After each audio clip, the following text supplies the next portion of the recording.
Good morning, welcome to the Celtic Way morning briefing live. It's Thursday, December the 8th, and as the first snow flurries in East Kilbride, Aidan, start to happen, Celtic are in the Algarve. We're in the wrong job, fella, are we not? But there you go. Yeah, them's the breaks. Real freeze over here while Celtic sun themselves in the Algarve, and we'll come to that in a minute. But first of all, I'll direct you to the ticker tape running across the bottom of your screen. You know what I'm going to say. Subscribe and support top quality journalism covering the club you love. It'll cost you £1 for 2 months of access. Full access to everything that we do on the pod, and also you can get a reduced rate, 25% reduced rate on the yearly subscription, and you'll pay £26 for that.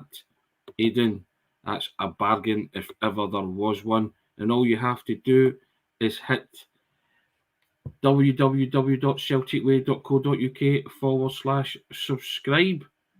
Aidan, what say you to that?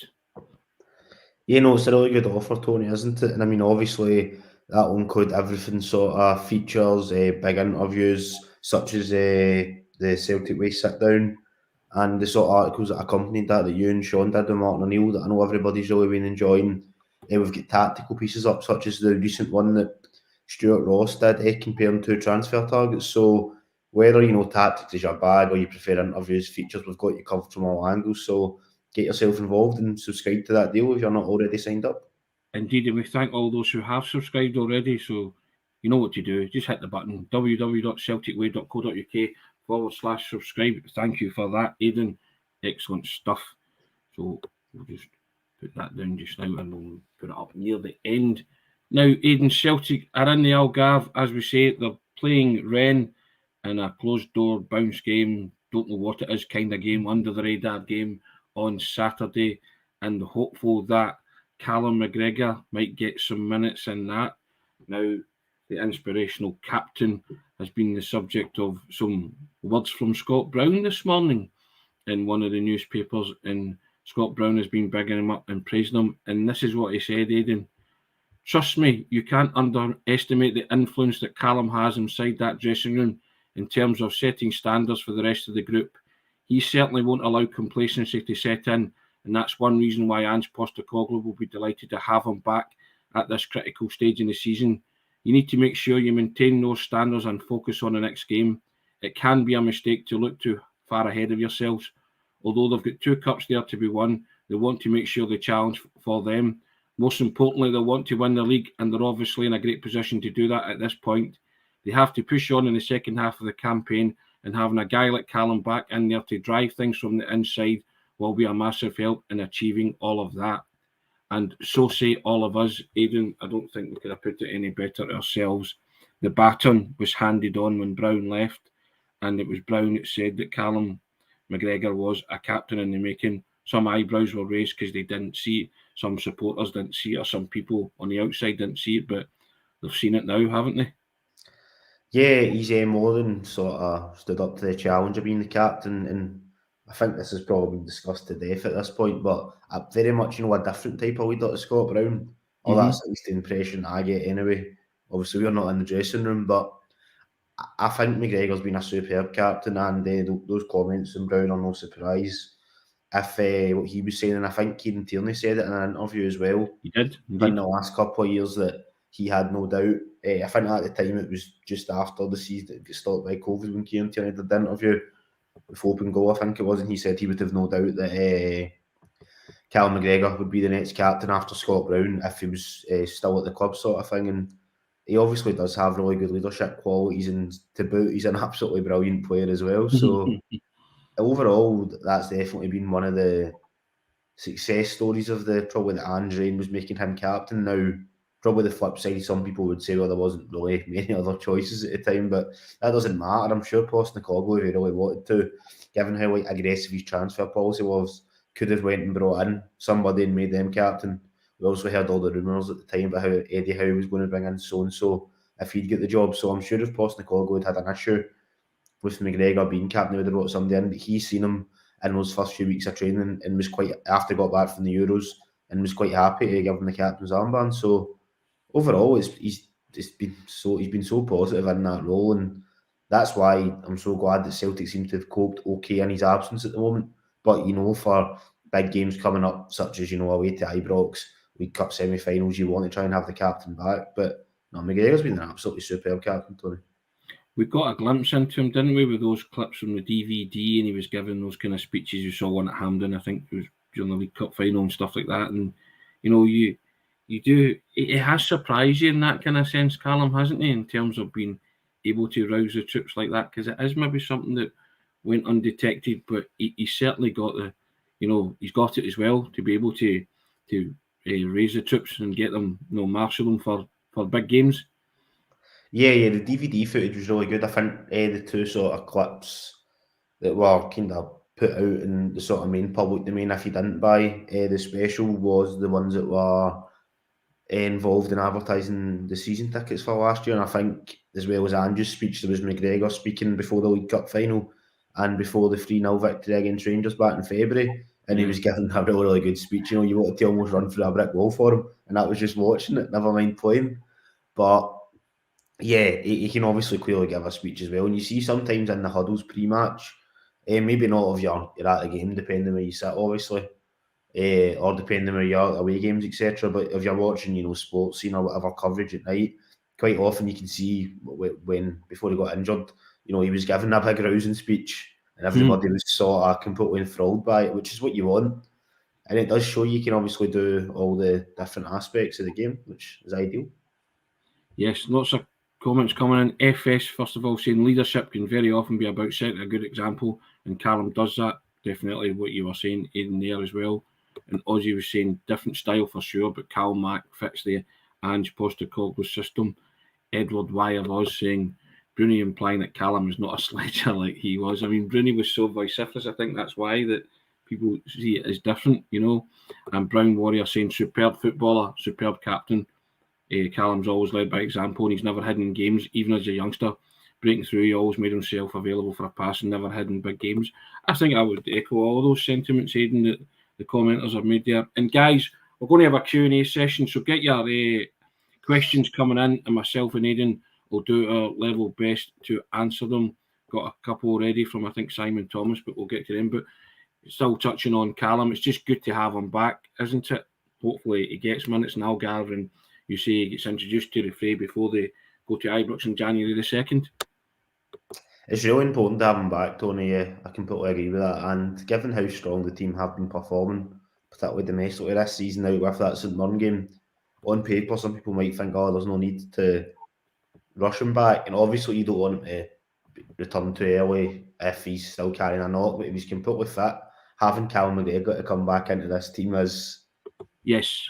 Must be scary for some of the other sort of clubs in the league, because he's so effective, and we know that he's probably, when he comes back, he'll be in that number 6 position. But if for whatever reason there was a game that Ange wanted to play O'Reilly, or maybe probably not play one of the guys, I was going to say Abdelgard, but he's not really been involved, has he? Play O'Reilly at the number 6, or he could then put McGregor forward if Hatate or Turnbull, etc. wasn't available.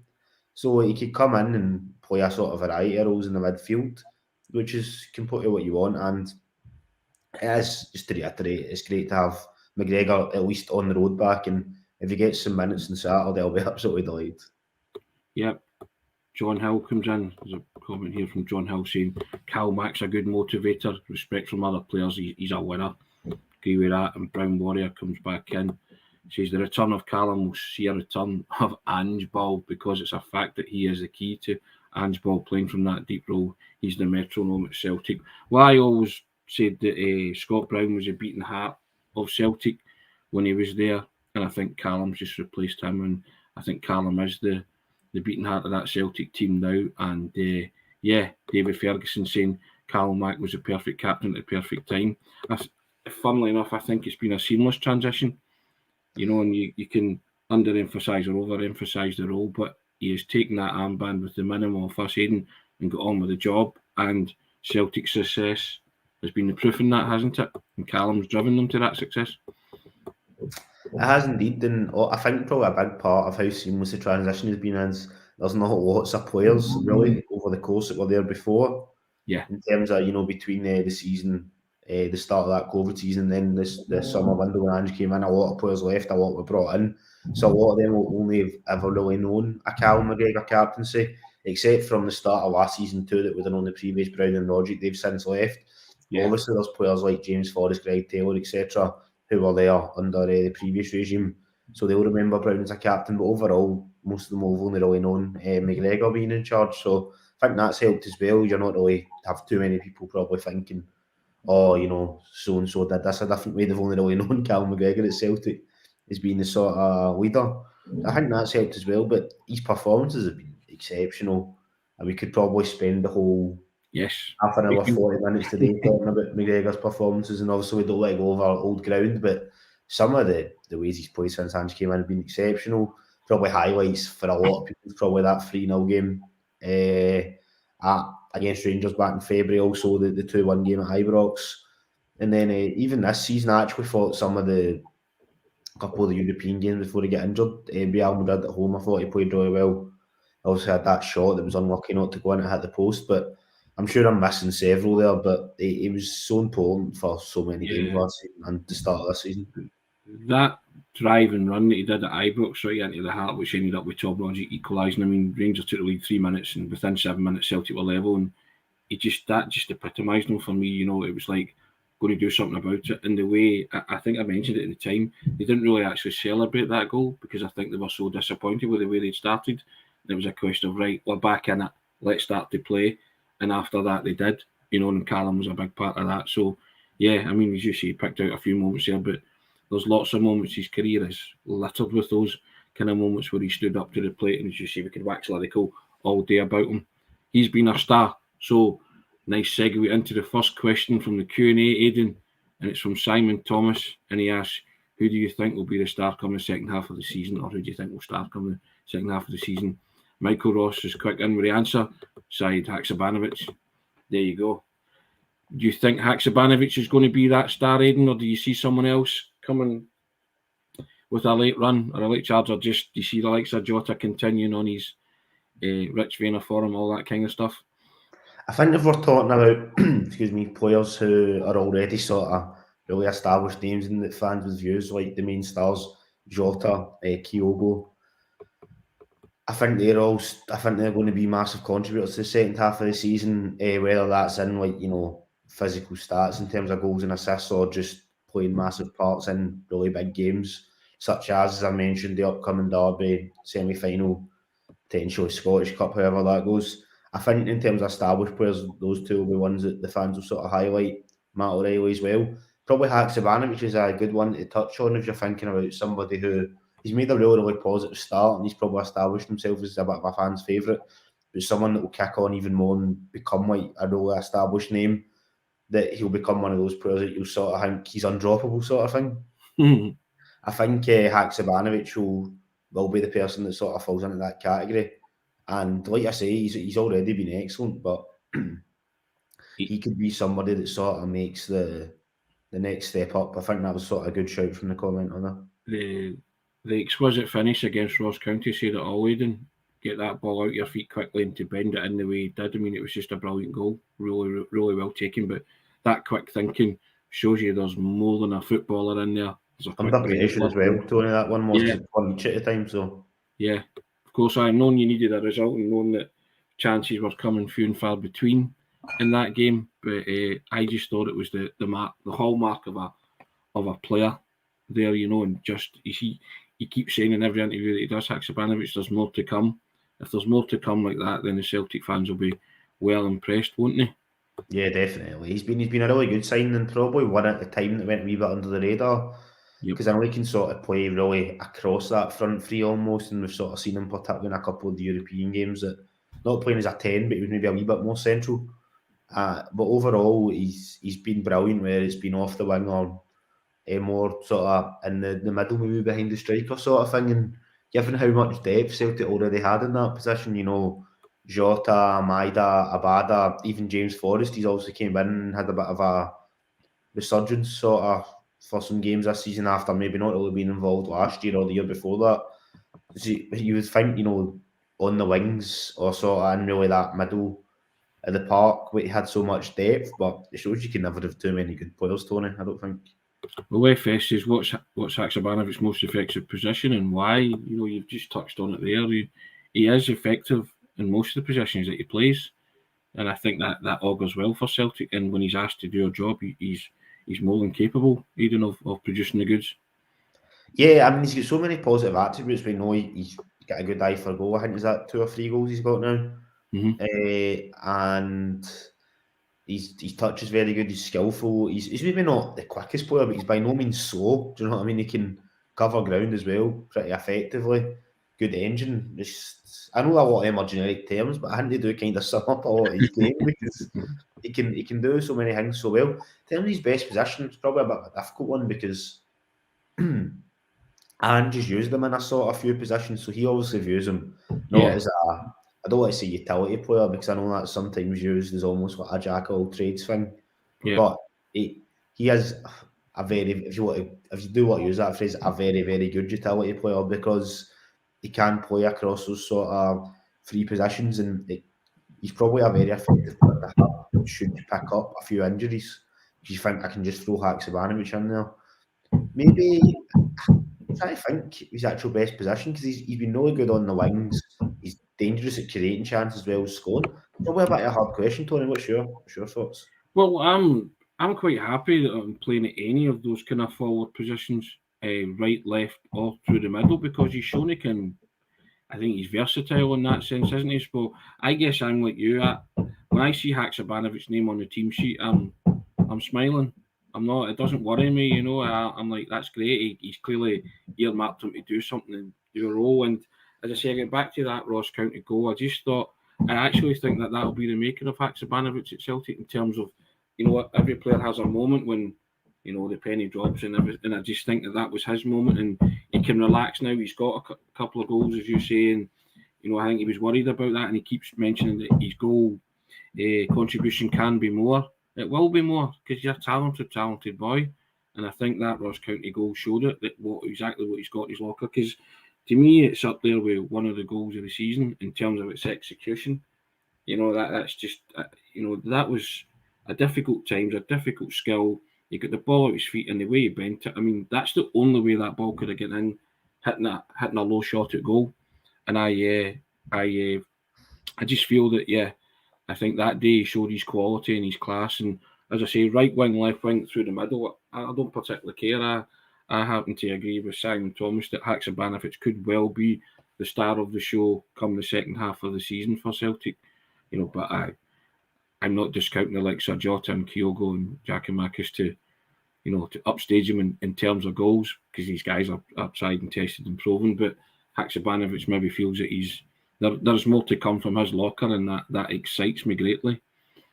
Speaking of stars, Aidan, 3 years ago today, you know what happened? It was quite a famous cup final performance, Tony, if I'm right in saying. It was indeed. Celtic beat Rangers 1-0 at Hampden. Rangers kind of dominated the game. Celtic scored, Christopher Jullien got the winner. But there was an outstanding performance by goalkeeper Fraser Forster.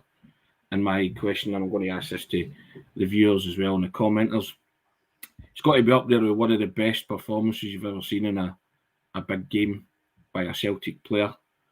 My other one would be, and sadly Celtic lost, but Henrik Larsson's in the UEFA Cup final in 2003. I thought he was superhuman that day. But Fraser Forster at Hampden 3 years ago, totally and utterly psyched out the Rangers team, and Alfredo Morelos in particular, just was not going to be beaten. Big part of Celtic winning that cup final that day.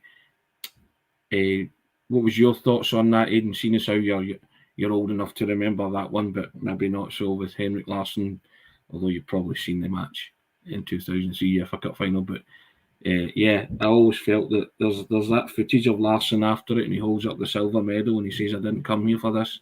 It's just utterly heartbreaking, because he, of all people, stood up to the plate that night, and he needed 2 or 3 more Celtic players to play like he did, and sadly just fell short. I think probably if we're talking like best individual performances from any Celtic player in the modern era, particularly if you're categorising in a game where you maybe didn't get as much as you were hoping. I've got no doubt that Larson in that game is probably the best example of that. And I think he said himself, didn't he, that he would have traded a lot of what he won at Celtic, or if not the majority of what he won at Celtic, to sort of To take win that that match. goal in Seville. But I don't want to dredge up old wounds, Tony. So I know, it's still a sore point for a lot of people. I think if we're just talking about goalkeeping performances, just since you mentioned Foster there, Brown Warriors mentioned David Marshall v Barca. Yeah. Which I think is a good shout, isn't it? Yeah, I was at that night. Was, It was unbelievable. It was just another one to knock them out on their own patch. Yeah, I mean, Marshall was terrific. Yeah, it's funny how when you talk about like individual performances like that, you kind of stray towards goalkeeping ones, don't you? Yeah. Particularly in Europe, isn't it? Because a lot of the time Celtic will be under the cosh against top teams. Obviously, maybe contradicting ourselves slightly there because we just mentioned Larson in a European performance and he's an attacker, obviously. But I think in terms of matches and Champions League, Europa League, UEFA Cups, it used to be, you probably do generally think about great goalkeeping performances, particularly if it's from a game that Celtic have won. Actually, talking of Fraser Forster, I think it's not been forgotten, I should say, but obviously the League Cup's probably more fresh in people's memories. But Fraser Forster against Barcelona, 2012. See, when you were just talking about like recent sort of top goalkeeping performances, the two that immediately came to my mind were Fraser Forster, Barcelona, Fraser Forster, Rangers. Yes. So probably says measure the man that you think that recent Celtic performances, these both of them, 5, 6, 7 year apart. But yeah, and there's is another one. Patrick McGregor comes in, after Warwick versus Man U, saved the penalty from Lewis Saha after Nakamura's stunning free kick. But yeah, it's funny that I just you don't kind of, it's not conscious in your mind, but you kind of, as I say, it's goalkeeper performances that stick out when those time you talk about individuals. But yeah, Beach Boys comes in and says 10 men missed a penalty, absolutely battered, scored an offside goal. If Carlsberg did cup finals, it did feel a bit like that day with Fraser Forster. But and Fraser Forster, as you say, against Barcelona, when Neil Lennon's Celtic beat Barcelona in 2012, he was again another superhuman performance, terrific. And it kind of, when you look back on them, they make you smile, don't they? It's something that you never tire of talking about or seeing the highlights of, because obviously they contributed to something special, apart from Henrik Larsson's, of course, UEFA Cup final. Brown Warrior comes in and says Tony Watt must also be given a shout. Must also get a shout given the stage's experience as a player. He never had a youth career and was unattached at 16, yet took his chance like he was playing up the park with his pals. I do, that's a moment that Tony Watt will never ever forget. And that game was special for a lot of people, wasn't it? Kevin Ferrier, Big Fraser the Wall. That's what he was christened after the Barcelona game, wasn't it? La Gran Muralla. The Great Wall. The Great Wall by, I think it was Marca, wasn't it? The Spanish newspaper Marca. Which is why these performances stick out in your mind. Fraser was an excellent goalkeeper for Celtic. I really liked him. Yeah, I thought he was terrific. I think for probably a lot of people, and maybe like the last 20 odd years or so, I guess Boric has like probably more of like a personality, etc. And he was obviously an excellent goalkeeper as well. But in terms of just pure goalkeeping ability, I mean, it's very hard, I would imagine, really. I don't know if I'm maybe drawing like sort of a poor comparison, but even really in world football, to have a goalkeeper that every time you pretty much think he's going to save a penalty, and you know at the very least he's going to go the right way, and the only way he's going to get by him is if it's like a top quality penalty. And the amount of penalties he saved, and even in that second spell, I know he saved quite a few in the first one. I particularly remember a game against Hearts at home, Victor Wanyama scored a stunning goal, and then Foster saved a penalty late on, which was really important. But in terms of his sort of second spell, he was just the amount of penalties. I was lucky enough, for example, to be over in Copenhagen when Celtic played Copenhagen in the Europa League. I know overall that turned out not to be over the two ties. It was a bit disappointing, but over there with Foster, he made some brilliant saves in that game. And then it was at the time, that was the first time I think Celtic had been involved in a game that had VAR, and ended up Copenhagen got a penalty. and I could see everybody around me was quite nervous, but for some reason I was pretty confident he was going to save it. So see, when he saved it, I don't think I was actually going that crazy, because I just expected that he was going to save it. But yeah, that's what I mean. I don't know exactly how many penalties he saved in his second spell. Obviously, you highlighted the Rangers one, but I'd imagine we're looking at least 3, 4, potentially even 5, because he was exceptional. He was so good, and probably somebody that it almost just became normal after a stage.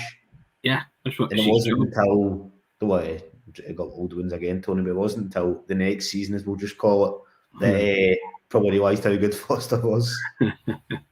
Patrick McLaughlin comes in here and he says, and I remember thinking this at the time, being at Hampden for the Fraser Forster Cup final, and it was like watching every Andy Gorham save against Celtic in the 90s in like one game, and it kind of was. I think the way the Celtic fans felt back then in the 90s when Andy Gorham was in goal was the way the Rangers fans would have felt with Fraser Forster's performance 3 years ago in that League Cup final. It was just a mirror image. He did everything to keep the ball out of the net, and Andy Gorham used to do that and break. Tommy Burns at Family said, wasn't it? They'll carve on my tombstone, Andy Gorham broke my heart, after some Celtic Rangers games when he was absolutely outstanding. So that tells you all, really, doesn't it?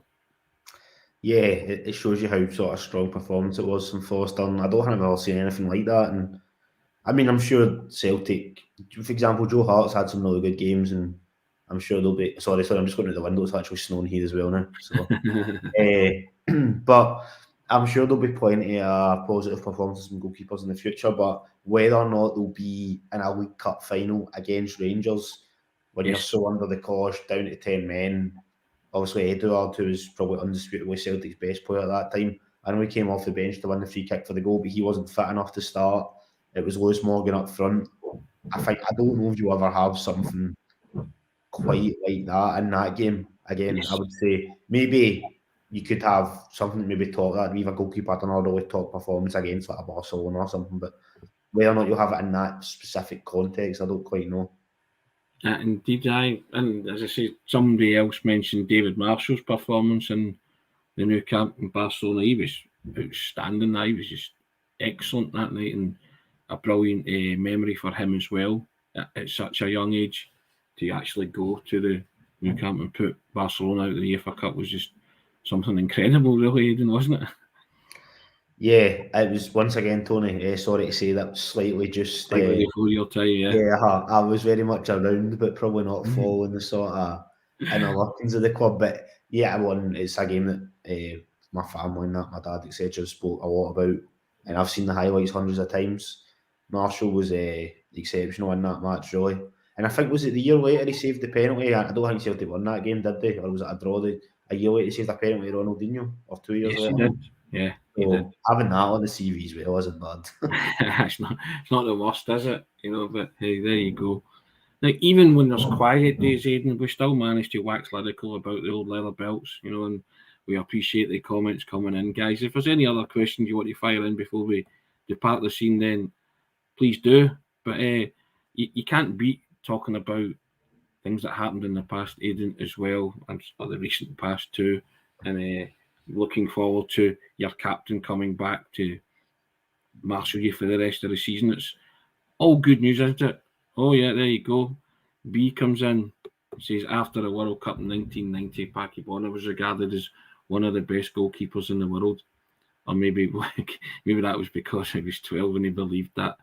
Indeed, there you go. Well, Packie did save that penalty from Romania's Timofte in 1990. Another one whose reputation soared after that. And I think everybody remembers Packie's a good goalkeeping servant for Celtic, but I don't remember him being Fraser Forster-esque in any particular game. Maybe I'm wrong and my memory's playing tricks on me, but I think he retains a place in the affection of Celtic supporters' hearts, Aidan, Packie Bonner. Yeah, I mean, once again, don't want to repeat myself, Tony, but slightly before my time. Slightly before your time. Sorry to keep saying that. I do apologise. But I know he's someone who has held to a certain level by Celtic fans at that time. Obviously, it wasn't the most a lot of the time his club maybe wasn't the most successful. Not always down to his fault, just the way things were at the time. But I think he does have a sort of soft spot for a lot of people. And in terms of the 1990 World Cup, he did show at that stage he could do it really at the highest level. I think somebody was talking about there, Tony, you're probably much more qualified than me to talk about this, saying that the pass back rule killed Bonner a bit. Would you say that's a fair statement? Or I did like a wee roll out and a wee kind of get it, not give and go and get it back for killing a few minutes. But listen, he was a decent goalkeeper for Celtic, and I think the fans say respect him for the service that he gave to the club. And it's every era spawns some favourite players and some players that are held in high esteem. And I think Packy's one of them who's held in high esteem from the 80s because of the success he had with the club as well. So in terms of, is he up there with Foster, Boric, guys like that? Similar to Craig Gordon, maybe? Aye, possibly, yeah, something like that, yeah. I mean, you could argue the toss on that one, so. But, and a good big guy as well. He's still around, does his media stuff for the BBC, and he's very approachable and very helpful and a decent fella. So, that's another good thing as well about him. Yeah, he's a good big guy, so I'll defend him in that sense, so all good. Now, John Hill comes in with the most important one, Aidan. There we go. We'll finish on that. Is the treble on this season? I hope so. I wouldn't. Maybe I'm being a bit cautious here. Obviously, Celtic got very, very used to winning trebles. I probably got very, very used to Celtic winning trebles. Yes, you did. You were alive for them. Yes, indeed. Yeah, that was. You can remember all of them. When I was sort of Brendan Rodgers' first 2 seasons, that's when I was in 5th and 6th year at school. So that was sort of a very, very good time, to be honest. A snapshot of life for me right there. Yeah, I know. Sorry again, Tony. It does feel like I'm putting a dig in of the ages tonight. Actually, a lot of it's been accidental. Usually I'd try and throw in the odd wee one, but actually they were all accidental today. But in terms of trebles, I probably got very used to Celtic winning them. And then was harshly brought by a couple of years ago. But there's a chance. There's a very good chance. Celtic are sitting good in the league. Semi-finals of the League Cup, so you only need to win 2 games in that competition to win that, which, so if you get through against Kilmarnock, then you're only 1 game away from potentially lifting that trophy. Celtic's already been there and done it with the League Cup as well under Ange, which was very significant last year. I think in terms of the Scottish Cup, just need to wait and see. Obviously, that was probably really the only domestic disappointment last year, wasn't it? Unfortunately, was in that semi-final, and I think everybody would be honest and say that Celtic probably weren't good enough that day or deserved to win it, really. Good goal from Sean's pal Greg Taylor, but I've got to say. Was indeed. But outside of that, I think you probably agree Celtic weren't good enough to win that game. I think the trebles it's a real possibility, Tony, but it's not going to be easy. It's definitely not a given. No, I think, like you, treble's a possibility because they're still in every competition, but my thoughts on it always are the leagues where it's at. Yeah. The other 2 cups are a bonus, but they are in them and they're fiercely competitive in them, and they will want to defend their League Cup crown, which they won spectacular style last season. So, and just the way the team are and the way the manager is, they won't let up. I think it's something that inwardly they'll have set themselves a target of the treble. They'll never say that outwardly in case it goes awry, because you are a bounce of the ball away, a VAR decision, a referee decision away from all those dreams being shattered. Just ask Ronnie Dyler. So I think my position will always be win the title, and the rest is a bonus.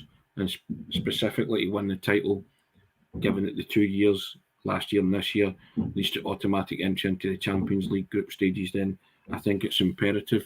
But the way this team's going, fine well that the targets that they set themselves, if they set a high bar, they probably will have targeted a treble. As you say, nobody hands you the treble. You've got to go and earn it and win it. But you trust this manager and you trust the players to give it their all.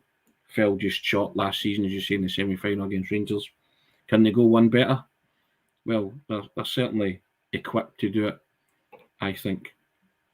Yeah, I think they're in good shape at the moment, given that semi-final of the only cup, domestic cup that you've started in this season. Obviously, we know we've got Morton in the Scottish Cup, but that's still to come.